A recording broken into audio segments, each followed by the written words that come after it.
ሚኒስትር ቤንያሚን ኔታንያሁ በበኩላቸው በሰጡት መግለጫ ሐውቲዎች ምልክት እንጂ ዋናው በሽታ አይደሉም፣ ከነሱ ኋላ ያለችው ጠንቅ ኢራን ናት ብለዋል። በእስራኤል አየር ኃይል ቦምብ ተቆፍሮም አፉ የሰፋ ጉድጓድ ከጥቅም ውጭ አድርጎት የነበረው የአየር መንደርደሪያ አሁን ተሰርቶ ገና አገልግሎት መስጠት መጀመሩ ነበረ ድጋሜ ሲደበደብ።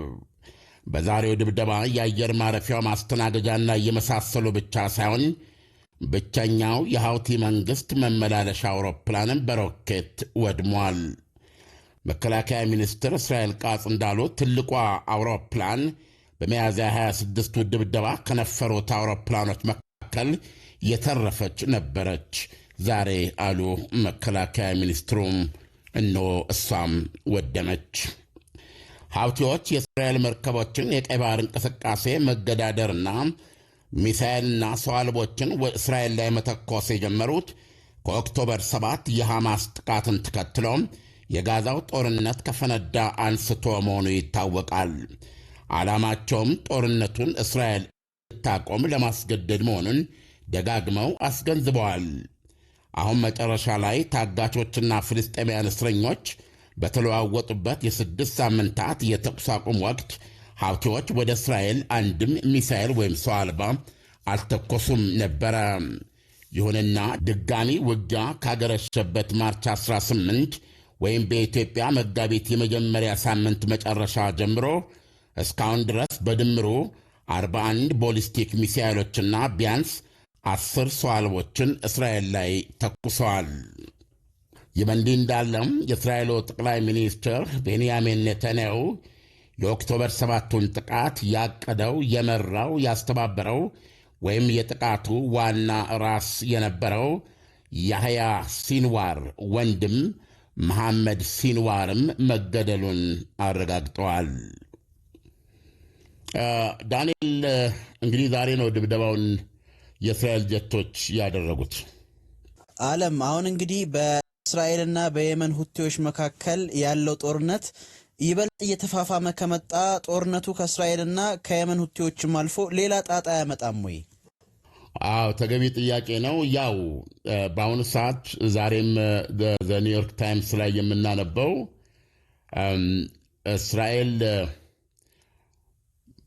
በማንኛውም ሁኔታ የኢራን የኒውክሊየር ማብለያና እንዲሁም የዩራኒየም ማበልጸጊያ ተቋማት ላይ የራሷን ማጥቃት ወይም ድብደባ ልትሰነዝር እንደምትችል የሚዘግብ ዜና አለ እና ዜናው ይህንን ጥቃት ለማድረስም ሳይታሰብና ለአሜሪካ ምንም ሳትል ልታደርገው እንደምትችል እና እዚህ ውሳኔ ላይ ከደረሰች በጠቅላላው ወደ እንቅስቃሴው ለመግባት ከ7 ሰዓት ያልበለጠ ጊዜ ብቻ እንደሚወስድባት የሚገልጽ ዜና ነው እያነበብን ያለ ነው።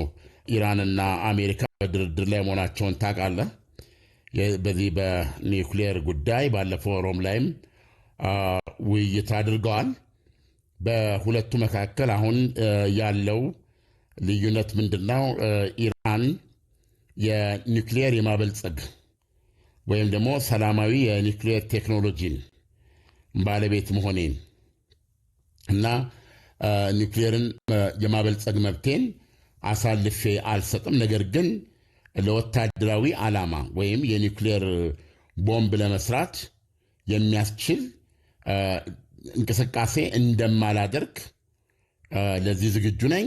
ይህም ደግሞ አሜሪካን በተናጠልና እንዲሁም የዓለም አቀፉ የተባበሩት መንግስታት የኤነርጂ የኒውክሊየር አለመስፋፋት የሚባል አካል አለ። እሱን ጨምሮ ማንኛውንም ክትትልና ፍተሻ በፈለጉበት ጊዜ ሊያደርጉ ይችላሉ የሚል አካሄድ ነው በኢራን በኩል ያለው።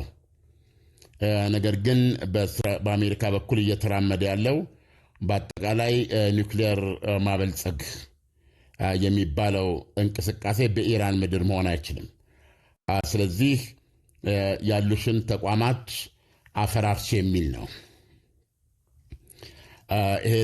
ይሄ ሊያስማማት እንደማይችልና ቀይ መስመር መሆኑን ኢራን ደጋግማ ትናገራለች። ስለዚህ አሁን በአሜሪካና በኢራን መካከል እየተካሄደ ያለው ይህ ድርድር ምን ላይ ኮምፕሮማይዝ ሊያደርግ ይችላል? ለምሳሌ ለኒውክሌር አገልግሎት ወይም ለጦር መሳሪያ አገልግሎት እንደማይውል ለማረጋገጫ መቆጣጠር የሚያስችል ማረጋገጫ ብትሰጥም ለምሳሌ አንዱ ውዝግብ ኦልሬዲ ወደ 300 ኪሎ ግራም የሚደርስ 60 በመቶ የበለጸገ ዩራኒየም አላት። ይሄ ዩራኒየም ለምንም አይነት ሰላማዊ ተልዕኮ አያገለግልም እና በዚህ ደረጃ የበለጸገ ለጦር መሳሪያ ብቻ ነው የምትጠቀምበት። በሌላ አነጋገር አቶሚክ ቦምብ ለመስራት የወሰነች ጊዜ ኢራን ከ60 ወደ 90 ማበልጸግ ማለት ነው። ይህንን ዩራኒየም እንደ ጠመቃ ቁጠረው። መቼም እኔ በሀገሬ የማውቀው አረቄ በሊትሮ ይሸጣል አይደል? ያው ልጆኜ ዳግም የሚባል አለ፣ ኃይለኛ በጣም ዘቤስት ነው ዳግም።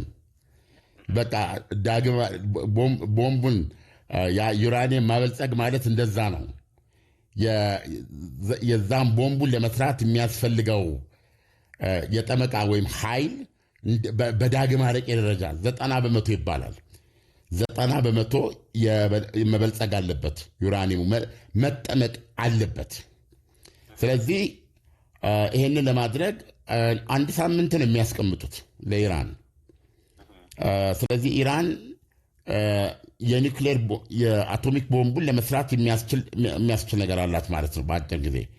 ከዛ እንግዲህ ራሱ ቦምቡን ማለት ነው ያንን ለመስራት ደግሞ የተወሰነ ወር 1 ወር 2 ወር 3 ወር ቢወስድባት ነውና በራሷ የተመረተ እንደ ነገሩ የሆነ አቶሚክ ቦምብ 2-3 አቶሚክ ቦምቦች በጥቂት ወራት ውስጥ ሰርታ መያዝ ትችላለች ነው። ያ ደግሞ በተለይ አሁን የተጋትሮ ተራዳ የሚባለው ከሄዝቦላ ጀምሮ ራሱን ሐማስን ይዘ ትልቁ ዋልታ ወይም ደግሞ መልሕቅ የምትጥልበት የደማስቆ ዋልታ ፈርሷል። አሁን ሀብቴዎች ብቻ ናቸው በጣም በርቀት በተናጠል የራሳቸውን እንቅስቃሴ እነዚህ ነገሮች በማጣት ኢራን ተዳክማለች ተብሎ ነው የሚታመነውና አሁን ለህልውናዋ በእስራኤል ላለመደብደብ ብቻ ሳይሆን ያለው የኢራን መንግስት ራሱን ከማንኛውም የእስራኤል ጥቃት ለመጠበቅ እንደ ኤግዚስተንሻል እንደ ህልውናው መጠበቂያ አድርጎ አሁን ሊይዝ የሚችለው የአቶሚክ ቦምቡን ነው። ይሄን ደግሞ በድርድሩም አሜሪካም ሆነች ያው እስራኤል ይሄን ሊፈቅዱ እንደማይችሉ፣ ይህ ከሆነ ግን ራሳቸው እንደሚያወድሙት ገልጸዋል። ስለዚህ አሁን ድርድሩ በዚህ መካከል ያለ ነው። ኢራን ከአሜሪካ ጋር ምኑ ጋር ልትቻቻል ትችላለች?